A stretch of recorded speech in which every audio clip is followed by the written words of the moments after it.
আজকে তোমাদেরকে যে জিনিসটা সম্বন্ধে জানাবো সেটা হচ্ছে fill in the gaps with it or there। এই যে একটা স্ল্যাশ দিয়েছি, তার মানে হয় it না হয় there দিয়ে আজকে আমরা কি করব, এই গ্যাপগুলোকে পূরণ করব। অর্থাৎ তোমরা ভালো করে বোর্ডের দিকে তাকাও, যেখানে ইট আছে, যেখানে ড্যাশ আছে সেখানে হয় ইট অথবা দেয়ার, হয় ইট অথবা দেয়ার দিয়ে কি করতে হবে, বাক্যটাকে কমপ্লিট করতে হবে। ঠিক আছে, যেখানে ইট বসাবার দরকার ইট বসাবো, যেখানে দেয়ার বসাবার জায়গা সেখানে দেয়ার বসাবো। আচ্ছা, প্রথমে যে জিনিসটা মানে এর আগে তোমাদেরকে শিখিয়েছিলাম, প্রথমের দিকে ইট দিয়ে একটা জিনিস শিখেছিলাম, ইট বাক্য শিখেছিলাম ইট দিয়ে, আবার কোথাও দেয়ার দিয়েও বাক্য শিখেছিলাম। সেখানে হয়েছিল তো, দেয়ার দিয়ে বাক্য শিখেছিলাম, বলেছিলাম যে কোনো জায়গায় কোনো কিছু অবস্থান করলে বা আছে হলে দেয়ার দিয়ে আমরা বাক্য লিখবো, দেয়ার দিয়ে শুরু করব বাক্যটাকে বলেছিলাম। আবার ইট দিয়ে কোথায় কোথায় করবো সেটাও বলেছিলাম, বলা হয়েছে ক্লাসে। এখন তোমরা নিজেরা ঠিক করবে যে কোথায় ইট বসবে কোথায় দেয়ার বসবে। কি করে না, বাকি যেটুকু আছে এটুকু বুঝে তোমরা নিজেরা বিবেচনা করে দেখবে যে কোনটা বসবে। ড্যাশ ইজ সানডে আফটারনুন, প্রথমে এটা কি লেখা আছে, ড্যাশ ইজ সানডে আফটারনুন, তার মানেটা কি হয়, বলেছে ড্যাশ হয় রবিবার,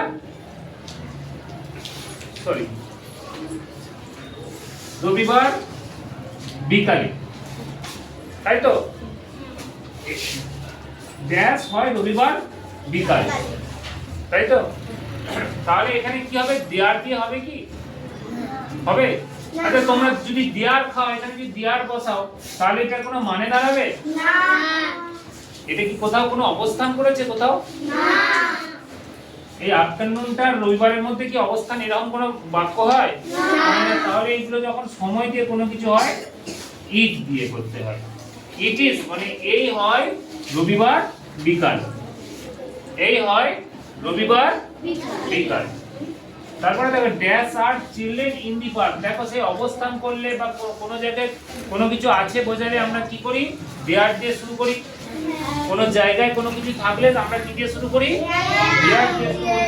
তাহলে এটা দেখো কি দিয়ে শুরু হবে, there are children in the park, there are children in the park. তার মানেটা কি দাঁড়ালো দেখো, মানে চিলড্রেন মানে কি বলো, চিলড্রেন মানে কে বলতে পারবে বলো, সিজিত বলো। হ্যাঁ, চিলড্রেন মানে বাচ্চারা বা শিশুরা, তাই তো, শিশুরা পার্কের মধ্যে আছে। আচ্ছা, অনেক শিশু যখন হয় তখন কি হয়, চিলড্রেন, তাই তো, অনেক যখন হয় তখন কি হয়, চিলড্রেন। তাহলে দেখো এইখানে দেখো আর কথাটা দিয়ে আছে, দেখতে পেয়েছো কেন আর আছে, চিলড্রেন কথার একটা প্লুরাল ফর্ম, মানে অনেক যখন বাচ্চা থাকে সেটাকে কি বলা হয়, চিলড্রেন।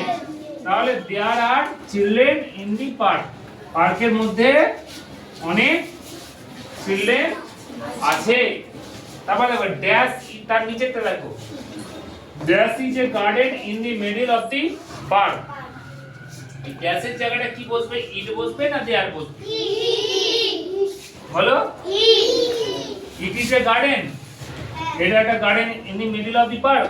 আমরা কি বলেছি, পার্কের মধ্যে গার্ডেন আছে মানে কোন একটা জায়গার মধ্যে অবস্থান করছে, তাহলে কি কি দিয়ে হবে, ইট দিয়ে হবে, কি দিয়ে হবে, there is a garden in the middle of the park, মানে এটা একটি বাগান কোথায় না মাঝখানে, পার্কের মাঝখানে, মিডল অফ দি পার্ক মানে পার্কের মাঝখানে, ঠিক আছে। আচ্ছা,